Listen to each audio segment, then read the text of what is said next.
back to the channel. Working through the Stalingrad watches, the 4 different models I have with me, and tonight I am reviewing the Stalingrad Destroyer. This one comes in the brass colorway of all the different Stalingrad models. This particular Destroyer model line has the most color options. Check out their website for more offerings. It is some pretty unique colorways. It's the best way I can talk about it. And this particular model is an SG 041305. And antique brass, plating all around. This watch comes with a Miyota movement, Miyota 8 series with a date. It is not set correctly, it's not the 28th.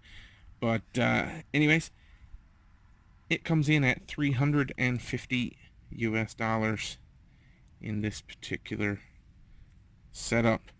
So, Miyota 8 series with date complication. It ham winds and hacks. Wind it here. Crown action is good. Crown feels solid. Let's look at a little bit of that. Oops, there we go. So it hacks. No issue setting it. Wind it. Feels good. Set that date. It is the 5th actually. And so yeah, the crown feels nice and solid. There. Screws back in. Yep, picks up those threads decent, no issues. So the case is 42 millimeters side to side. Case thickness is 13 millimeters. Lug to lug is around 50 millimeters. And the lug width, your straps, are at 22 millimeters. This one comes on a genuine leather. There you go. They call it a vintage hand-stitched genuine leather strap, and it has the quick release options. So there's the Stalingrad name, logo, embossed on the back side of the strap. And so the buckle on the strap also has the Stalingrad name engraved. It is engraved into the buckle there. So this one comes with sapphire crystal, cyclops magnifier. The bezel has ceramic insert, an exhibition case back, screw down case back, and a screw down crown. You've got a lot of decent options, specs in this watch. So $350 US, not horrible, you know, and some unique design features.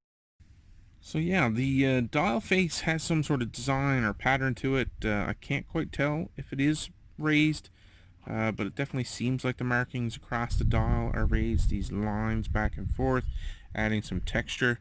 So the Stalingrad printed at the 12 and 330 feet, 100 meter water resistant automatic at the 6. All of the markers are applied, all the indices, all the markers are applied, and those hands and the loom pip, and the pip on the second hand are all loomed, and the pip on the bezel is also loomed.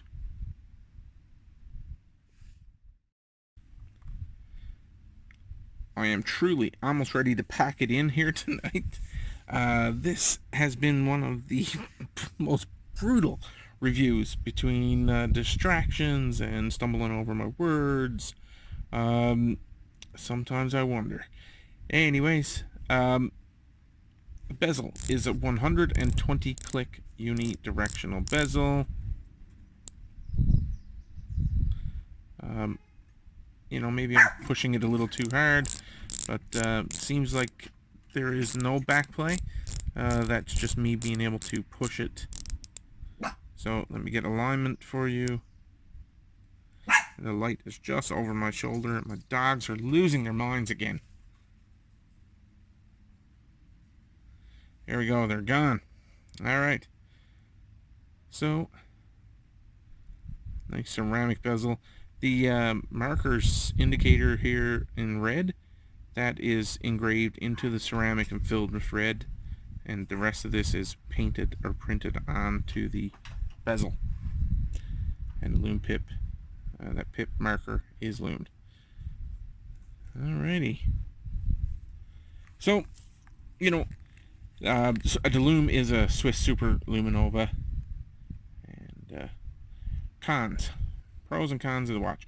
I am not a big fan of Cyclops, so it's just a personal opinion. For those of you who do like Cyclops, this particular one seems to magnify quite well.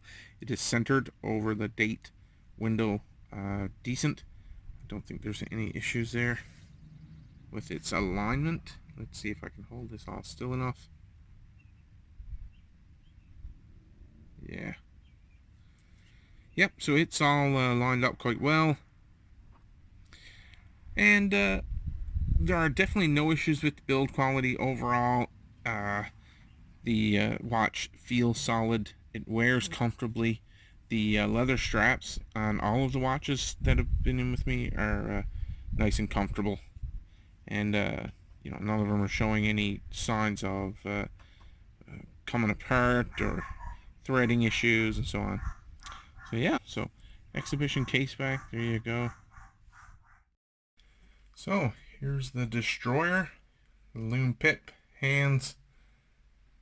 The second's hand is not loomed very well. It's very difficult to see it there.